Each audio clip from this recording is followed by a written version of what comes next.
Welcome to PSR studies. ఈరోజు AP EAMCET కౌన్సిలింగ్లో certificate verification అయిపోయిందని ఏ విధంగా తెలుసుకోవాలి, ఆ సర్టిఫికేట్ వెరిఫికేషన్లో ఏమైనా ప్రాబ్లమ్స్ ఉన్నాయా, ఏ విధంగా చెక్ చేసుకోవాలి, పూర్తి వివరాలు తెలుసుకుందాం. వీడియో చూసిన వాళ్ళు తప్పకుండా వీడియో లైక్ చేయండి, ఛానల్ని సబ్స్క్రైబ్ చేసుకోండి. నేను కామెంట్ సెక్షన్లో లింక్ ఇస్తాను, TS EAMCET official website. So ఇప్పుడు చూడండి, మీకు సర్టిఫికేట్ వెరిఫికేషన్ అయిపోయిందా లేదా ఏ విధంగా చెక్ చేసుకోవాలంటే, ఫామ్స్ కింద థర్డ్ ఆప్షన్ ఉంది కదా, no your registration application or verification status.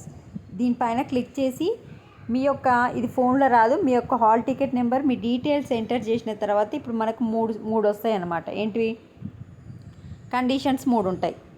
First one pending at officer అని వస్తుంది. అంటే ఫర్ ఎగ్జాంపుల్ ఇప్పుడు మీరు ఒక రేషన్ షాప్కి పోయారు అనుకోండి, అంటే ఫస్ట్ పోయిన వాళ్ళు ఫస్ట్ లైన్లో ఉంటారు, సెకండ్ పోయిన వాళ్ళు ఆ తర్వాత ఇట్లా లైన్ కట్టుకుంటూ వెళ్తారు కదా.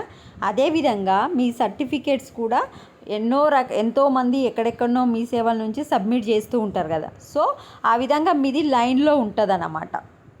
ఒకదాని తర్వాత ఒకటి వెరిఫై చేస్తూ ఉంటారు కనుక మీకు pending at certificate verification officer అని వస్తుంది. అట్లా వచ్చిన వాళ్ళందరికీ 2-3 డేస్లో ఆర్ 1 డేలో అయిపోయే అవకాశం ఉంటుంది. ఇది ఒక కండిషన్. మీ సర్టిఫికేట్ వెరిఫికేషన్ కంప్లీట్ అయిపోయింది అనుకోండి, మొత్తం అంటే వెరిఫికేషన్ అయిపోతే your certificate verification is completed, successfully completed, you are eligible for web options అని వస్తుంది. అయిపోతే ఈ విధంగా మెసేజ్ డిస్ప్లే అవుతుంది గ్రీన్ కలర్లో, successfully completed, eligible for web options. Third one వచ్చేసి, ఎవరైతే సర్టిఫికేట్స్ డబుల్గా స్కానింగ్ కరెక్ట్ చేయకుండా, మెగా పిక్సెల్ కనిపించకుండా ఏమైనా తప్పులు చేస్తే అట్లాంటి స్టూడెంట్స్కి మళ్ళీ సర్టిఫికేట్ రీఅప్లోడ్ చేయమని మెసేజ్ వస్తుంది, మెయిల్ వస్తుంది. ఆర్ మీకు స్టేటస్లో కనుక సర్టిఫికేట్ రీఅప్లోడ్ అని వస్తే, మీరు ఫామ్స్ కింద కనిపిస్తుంది కదా సర్టిఫికేట్ రీఅప్లోడ్, దానిపైన క్లిక్ చేసి అప్లోడ్ చేయాలి. సో మొత్తం మూడు స్టెప్స్.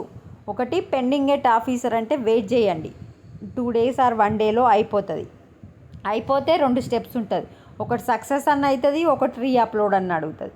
సక్సెస్ అయితే me your certificate verification successfully eligible for web options అని వస్తుంది. మీ సర్టిఫికేట్స్ కరెక్ట్గా కనపడకపోతే, ఏ సర్టిఫికేట్ కనబడట్లేదో ఆ సర్టిఫికేట్ అప్లోడ్ చేయమని చెప్పి మీకు మెసేజ్ అండ్ మెయిల్ రావడం జరుగుతుంది. ఇంకా ఏమైనా డౌట్స్ ఉంటే కామెంట్ సెక్షన్లో మెన్షన్ చేయండి. Thanks for watching.